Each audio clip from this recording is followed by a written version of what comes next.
Parallelogram, it's area and perimeter. Parallelogram एक quadrilateral होती है। क्वाड्रिलेटरल से मुराद ऐसी शेप की जिसकी 4 साइडें होती हैं।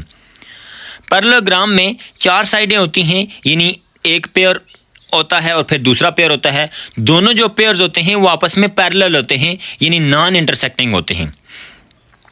अपोजिट साइड्स आर इक्वल, जो अपोजिट साइड हैं, आमने सामने वाली जो इसकी साइड्स हैं वो लेंथ में आपस में बराबर होती हैं। मिसाल के तौर पर हमारे पास एग्जांपल नंबर 1 में CD is equal to BE, ये आपस में बराबर हैं, और CB is equal to DE, ये दोनों लाइनें आपस में बराबर हैं। अपोजिट एंगल्स आर इक्वल, जो इसके अपोजिट एंगल्स होते हैं, आमने सामने के एंगल्स होते हैं, वो भी आपस में बराबर होते हैं। No right angle. पैरेललोग्राम और रेक्टेंगल में यही फ़र्क है कि पैरेललोग्राम में कोई भी एंगल 90 का नहीं होता, जबकि रेक्टेंगल में 4 एंगल होते हैं, चारों 90 के होते हैं। Consecutive angles are supplementary. Consecutive angles इसमें पैरेललोग्राम में बराबर होते हैं। मिसाल के तौर पर हमारे पास जो पैरेललोग्राम है एग्जांपल में, वो एंगल B और एंगल E, ये दोनों को अगर हम प्लस करें तो 180 जवाब आएगा। इसी तरह C और D का मजमुआ भी 180 होगा। C और B को प्लस करें तब भी 180 आएगा, और D और E को अगर हम प्लस करें तो तब भी जवाब 180 आएगा। हम एग्जांपल से इसका एरिया और पेरीमीटर फाइंड करते हैं। हमारे पास एक पैरेललोग्राम है जिसकी एक साइड 10 सेंटीमीटर है, तो ज़ाहिर अपोजिट साइड भी इसकी 10 सेंटीमीटर होगी।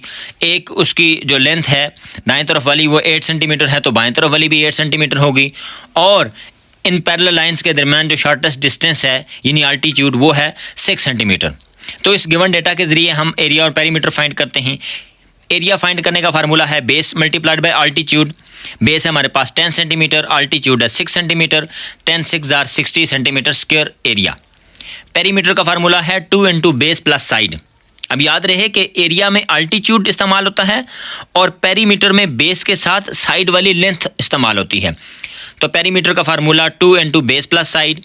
2 इंटू बेस की जगह 10 और साइड की लंबाई हमारे पास 8 है, 2 18 जार 36 सेंटीमीटर पेरीमीटर आ गया। एक और एग्जांपल हम देख लेते हैं। हमारे पास एक पैरेललोग्राम है जिसकी बेस है 9 मीटर, अपोजिट साइड वाली भी 9 मीटर होगी, जबकि इनके दरमियान जो डिस्टेंस है यानी अल्टीट्यूड वो 5 मीटर हमें गिवन है। एरिया मालूम करेंगे बेस मल्टीप्लाइड बाय अल्टीट्यूड के जरिए, 9 5 जार 45 मीटर स्क्वायर एरिया आ गया।